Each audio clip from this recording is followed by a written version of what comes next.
अस्सलाम वालेकुम नाज़रीन। अरशद शरीफ 22 फरवरी 1973 को कराची में पैदा हुए थे।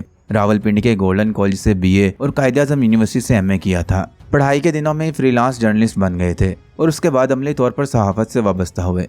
उन्होंने डॉन न्यूज़, आज न्यूज़ और उसके बाद दुनिया न्यूज़ के साथ वाबस्ता रहकर बतौर सहाफ़ी और एंकर पर्सन अपनी सलाहियतों का लोहा मनवाया था। दुनिया न्यूज़ पर इन्होंने अपना प्रोग्राम क्यों शुरू किया, लेकिन असल शोहरत उन्हें ARY पर उनके प्रोग्राम पावर प्ले के जरिए मिली थी। साल 2019 में हुकूमत पाकिस्तान ने इनको प्राइड ऑफ परफॉर्मेंस का अवार्ड दिया था। उसके अलावा वह इंटरनेशनल सतह पर आगाही अवार्ड समेत मुतअद्दिद एजाज़ात हासिल कर चुके थे। वो खुशगवार शादीशुदा जिंदगी गुजार रहे थे। अरशद शरीफ पाकिस्तान के अलावा लंदन, पेरिस और दीगर ममालिक से भी रिपोर्टिंग कर चुके थे। उन्हें इलाकाई हालात और इंटरनेशनल चैलेंजों के बारे में पूरी तरह दराग था और वो हर तरह के हालात में बेहतरीन काम करने का तजर्बा रखते थे। अरशद शरीफ के वालिद मोहम्मद शरीफ पाकिस्तान नेवी में कमांडर थे। उन्हें बहादुरी और शानदार कारकर्दगी पर तमगा इम्तियाज मिला था। 2011 में वो 79 साल की उम्र में हरकत का लम बंद हो जाने से इंतकाल कर गए थे। वालिद के इंतकाल की खबर सुनकर अरशद शरीफ के भाई अशरफ शरीफ बनो कंटोनमेंट से बगैर प्रोटोकॉल के रवाना हुए। घर पहुंचने पर इन पर हमला हुआ और वो भी शहीद हो गए। मेजर अशरफ शरीफ की उम्र 35 साल थी। मेजर अशरफ शरीफ को वालिद के जनाजे को कंधा देने से पहले ही शहीद कर दिया गया था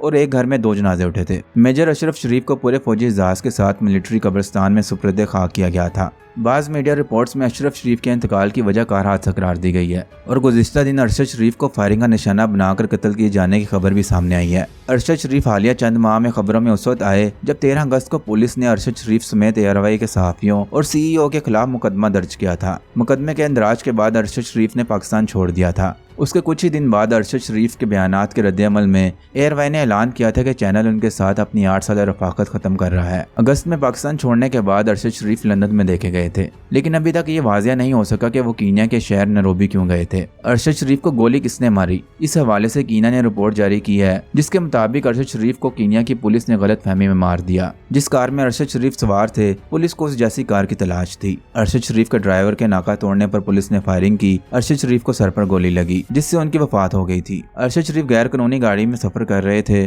जब पुलिस ने ताकुब के दौरान फायरिंग कर दी। कीनिया के जनरल सर्विस यूनिट ने इस बात की तरदीद की है कि सहाफी अरशद शरीफ स्नाइपर गोली के हमले में मारे गए। अरशद शरीफ और उनके ड्राइवर मुबैना तौर पर गाड़ियों को चेक करने के लिए पुलिस की जानिब से बंद किए गए रोड पर ना रुके। पुलिस ने कार सवारों को रोका, लेकिन इन्होंने कार दौड़ा दी। उस दौरान पुलिस ने फायरिंग की, जिसके नतीजे में अरशद शरीफ की मौत हो गई, जबकि कार ड्राइवर जख्मी हो गया। अरशद शरीफ की बॉडी को पाकिस्तान लाने के लिए कोशिशें की जा रही हैं।